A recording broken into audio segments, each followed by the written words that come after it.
question is, every party seems to promise something or the other, free and subsidy. So do you think that India should continue with this freebies?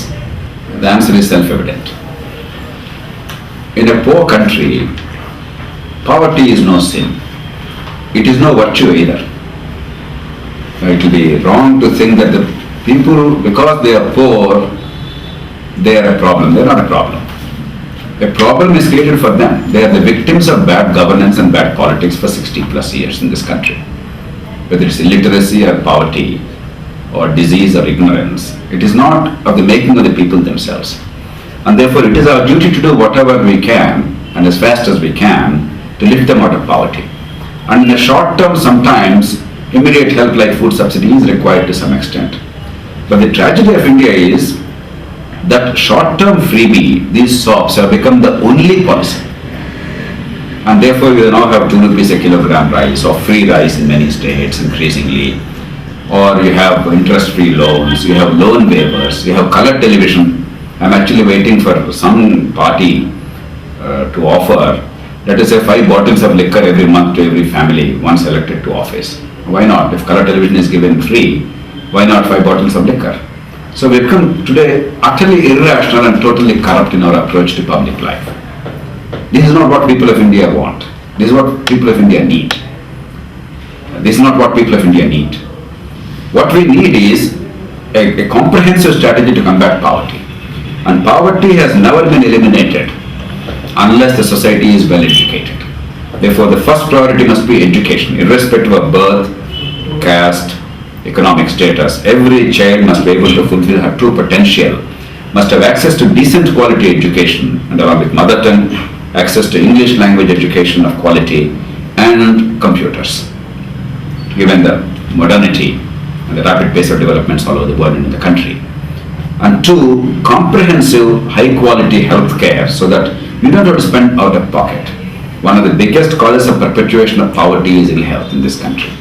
And Indian public health is one of the worst in the world right now.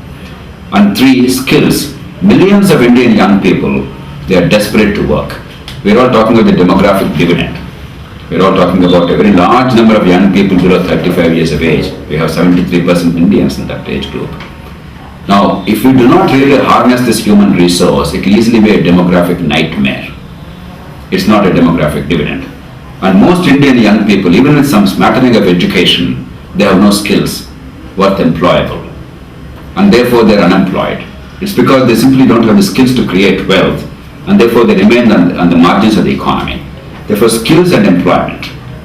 And then agriculture and traditional occupations, whether it's weaving, handlooms, whether it's many other traditional potters and ironsmiths and let's say carpenters, a whole range of traditional occupations.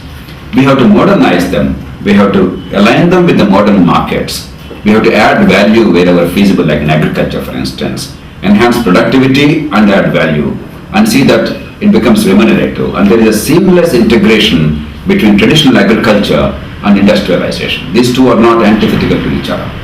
They both constitute one whole, and they are there to meet the felt needs of the community, to provide goods and services to all of us, from food to clothing to 100 other things that we need. And somehow in India, these two are seen in isolation. We have to see that they both become an integral whole and seamless. And unfortunately, because political parties are only concerned about making politics a big business, spending vast sums of money, astronomical sums of money, for instance, 5 crore rupees for an assembly constituency by one party or one candidate of a traditional party is not an exaggeration in Andhra Pradesh. That has become pretty much common in Andhra Pradesh. In many other states are unfortunately following suit. Tamil Nadu and Karnataka in the south, several other states in the north, they're all following suit. Once that kind of money is spent, most of the time of politicians is spent on getting returns in multiples.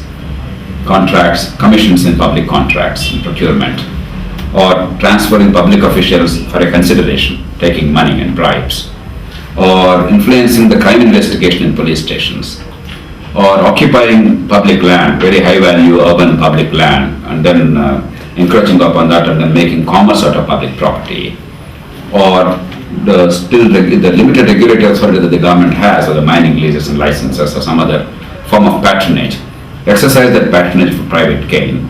All these have become common features. So in order to appease the people, they want to give freebies, a 2 rupees rice, or free electricity for agriculture, or free electricity for homes, or interest-free loans, or loan waiver. These are all merely to hoodwink the people.